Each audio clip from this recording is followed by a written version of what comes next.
sont 7. 7 femmes. 7 comme les étoiles d'une constellation qui illumine mes nuits. 7 comme les couleurs de l'arc-en-ciel qui ont éclairé ma vie d'homme. 7 femmes, au cœur immense, au regard vif, à la beauté inégalée, au courage sans limite. Elles m'ont donné la vie, éduquée. Elles furent épouses aimantes, muses ou saintes compagnes d'assaut. Toutes m'ont fait grandir. Moi, René, duc d'Anjou. Elles ont été mes sources. J'ai bu leurs paroles et dans leurs yeux, j'ai étanché mes soifs comme à la margelle d'une fontaine de vie. Elles sont 7. 7 femmes du Moyen-Âge, en tout point cependant semblables aux femmes de votre siècle.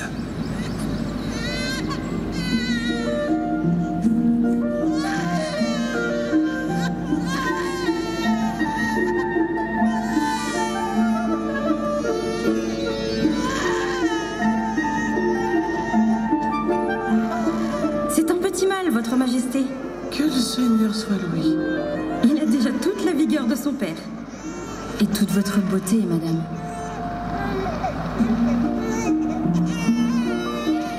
En ce clair matin d'hiver 1409, au-dessous des tours du château d'Angers scintillait la Maine. Et Yolande d'Aragon, duchesse d'Anjou, me donnait le jour.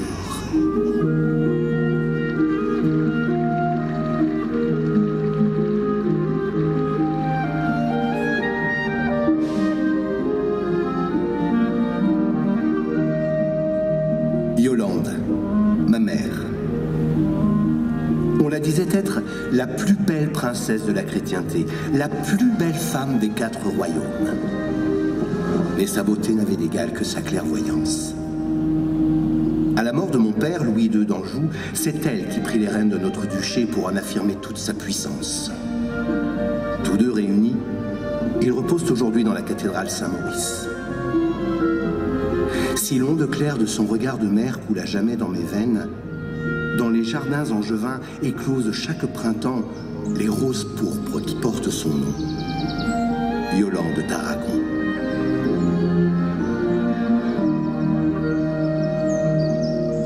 Viens me chercher, Langlois, si t'en as le courage. Allez, viens, la trouillard. René, descendez.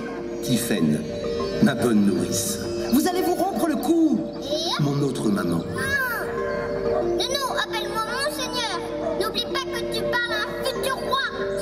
Oh, faites des excuses. Que Monseigneur veuille bien descendre de son arbre. Sinon, je jure qu'il va prendre le bout de ma poulaine dans son royal derrière. Ma chère Tiphaine, après ma sœur Marie, c'est moi qui me suis accroché à ton sein. Mais plus que de ton lait, tu m'as nourri de ton bon sens, celui d'une femme du peuple. René, venez dans mes bras. Non, je ne suis plus un bébé. Je dois encore m'exercer pour battre Langlois. Tu m'as ouvert les yeux à la vraie vie, à celle des paysans d'Anjou, des petites gens des bourgs. J'ai autant appris de toi que de tous les livres de ma vie.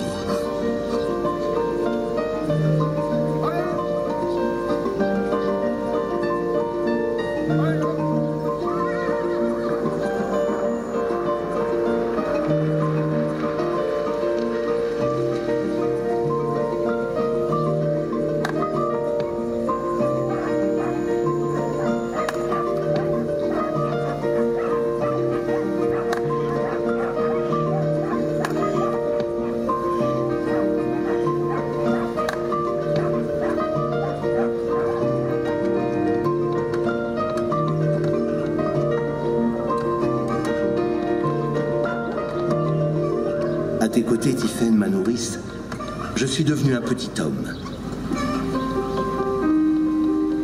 Alors on m'a donné une épouse.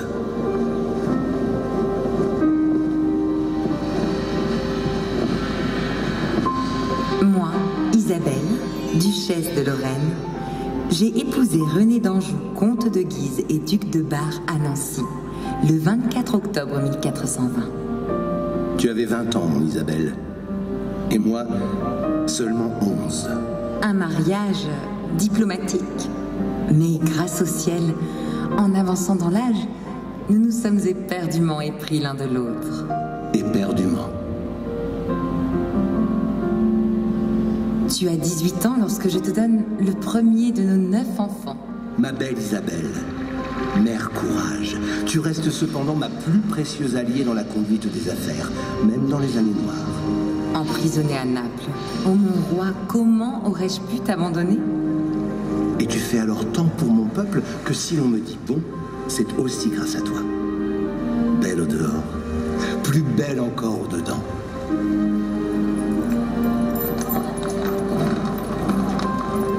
À nos épousailles, mon bon René, tu n'étais qu'un enfant.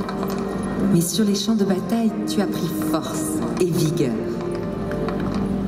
En chevauchant près de Jeanne la Pucelle, j'ai forgé mon esprit plus encore que mon corps.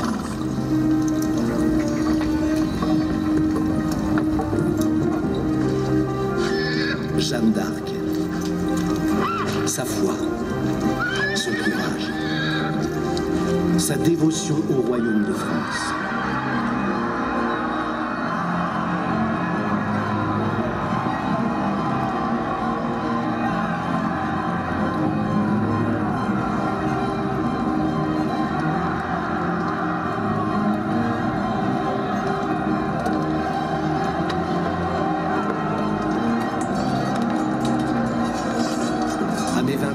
Devenu chef de guerre, j'ai suivi son étendard.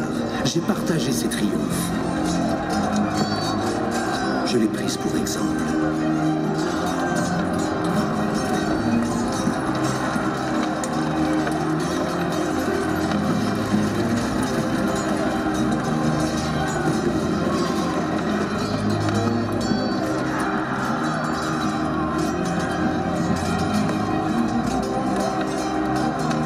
Femme d'entre toutes les femmes, elle a fortifié mon âme, éclairé mon destin.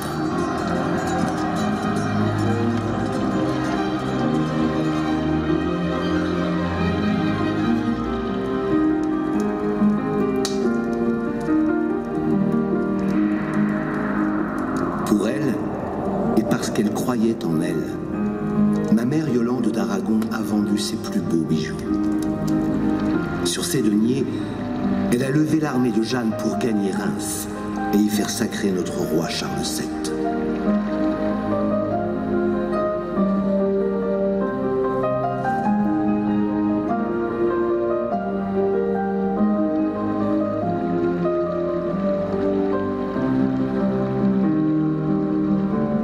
Mon tendre et bel époux, si jamais, au grand jamais, je ne fus enjalousée de cette pieuse chef de guerre, il n'en est peut-être pas de même de celle qui fut d'abord mademoiselle d'honneur avant de devenir la favorite officielle du roi.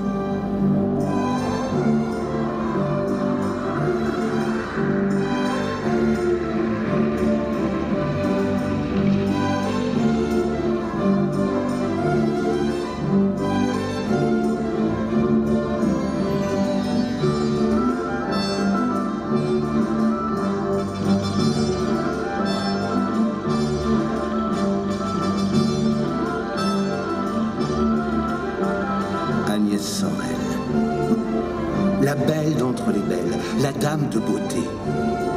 Agnès, sauf votre respect, mon Isabelle, sans doute la plus belle femme au monde. Face à sa splendeur, nul ne peut rester de marbre. Ah ça, elle en fait tourner des têtes. Au premier regard, votre cousin Charles VII en est tombé follement amoureux. Comment résister à tant de grâce?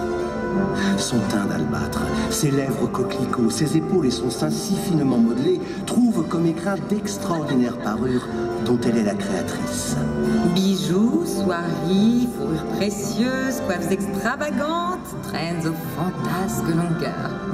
Il est vrai qu'elle seule a l'audace de mettre en lumière ses charmes naturels. Admettez qu'à la cour de France, elle est l'inspiratrice d'une mode que chacune veut suivre. Avec plus ou moins de bonheur. N'est pas Agnès Sorel qui veut, madame? Certes non, mon époux. Mais au-delà de nos petites querelles amoureuses, je lui reconnais une liberté, une finesse d'esprit qui sont en tout point semblables à sa beauté. Vous aurait-elle aussi ensorcelé, madame?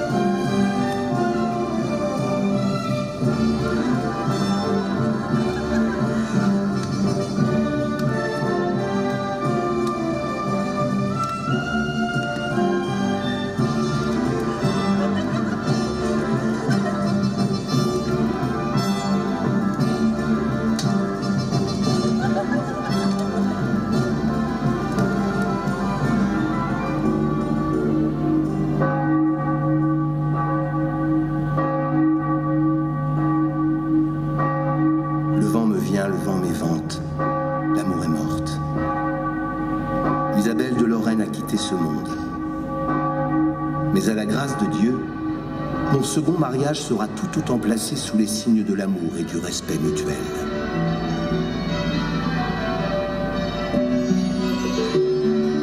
J'ai épousé Jeanne de Laval en l'abbaye Saint-Nicolas d'Angers.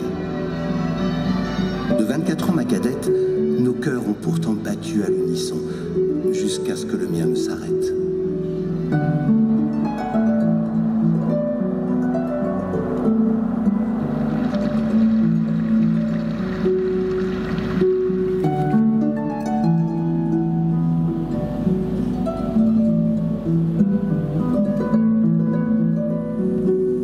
Bien que tous deux fort attachés aux contrées angevines, c'est en mon comté de Provence que nous passons la plus grande partie de notre vie commune. Elle s'y plaît, et je me plais auprès d'elle.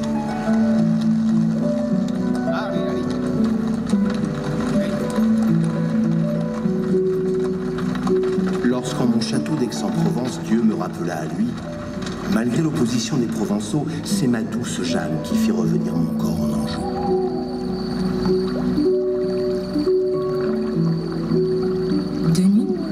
Je cachai la dépouille du roi René dans un tonneau et sur une barque, la fis remonter le Rhône pour retrouver les bords de la Maine et la cathédrale Saint-Maurice pour l'éternité.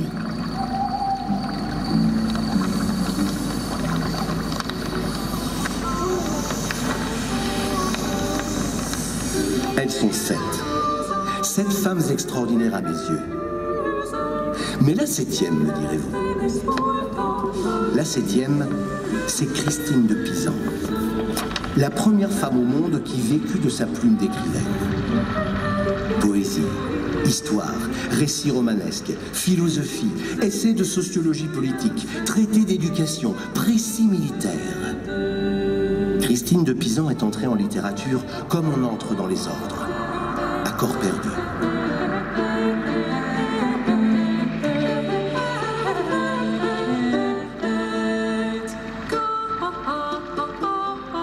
Je ne l'ai jamais connue, et pourtant elle ne m'a jamais quitté. À la meilleure place, ses œuvres trônent dans ma bibliothèque.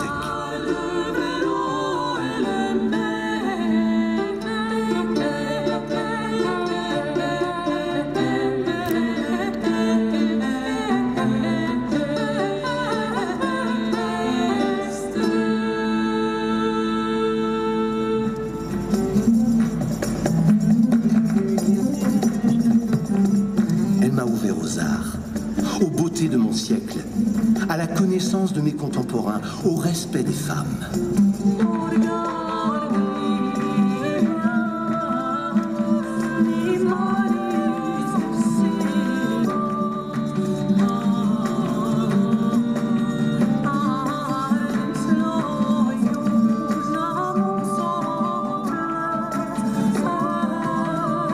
On la disait femme devenue mâle, tant on voyait d'un mauvais œil celle qui revendiquait sa condition d'écrivaine et ses convictions de femme courageusement libre.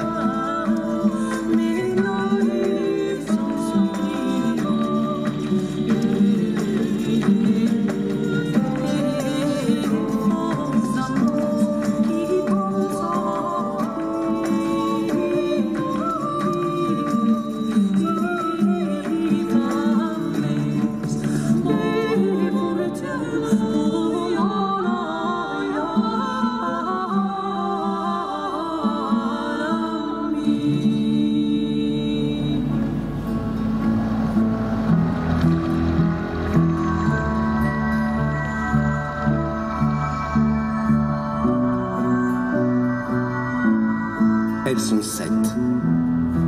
7 reines de cœur au grand jeu de ma destinée d'homme et de roi.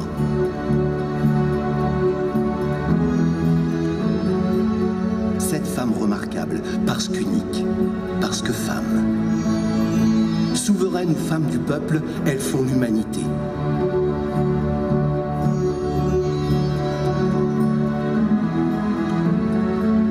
Ces 7 femmes du Moyen-Âge sont celles de tous les âges. Elles sont passées, présentes et à venir. Elles sont de tous les temps, de toutes les époques. Leur courage est le courage des femmes d'aujourd'hui. Le leur amour celui de celles de toujours. Elles sont 7. Et elles sont des milliards.